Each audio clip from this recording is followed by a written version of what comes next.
Medaldea, VP Sara, makikita ba nila yung mismong sitwasyon ng dating Pangulo?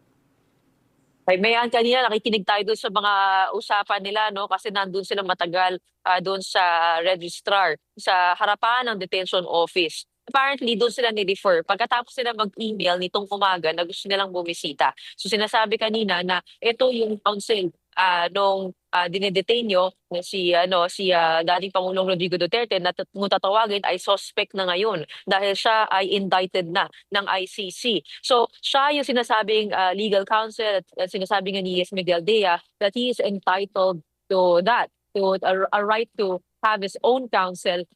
Hindi lang malinaw, no, kung kailan siya pumapasukin doon ng ICC. Ang alam lang natin, merong visitor rights ang dating Pangulo. At ang alam din natin, immediate family ang kasama doon.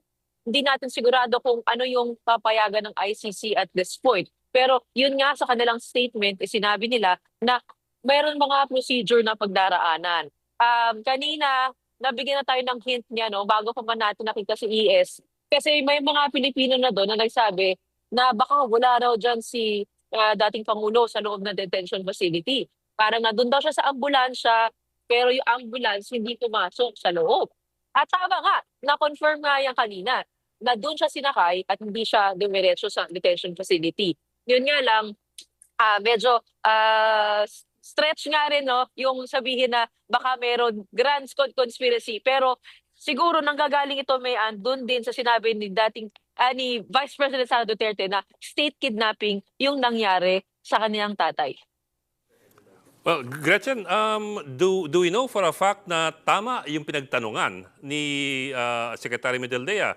Because that's a curious accusation to be made by anybody, even if he's a former Executive Secretary lamang. But to call it a grand plan to kidnap the former president, that's quite a bit of a stretch. So do we know if he went to the right place and talked to the right people and got the right answers?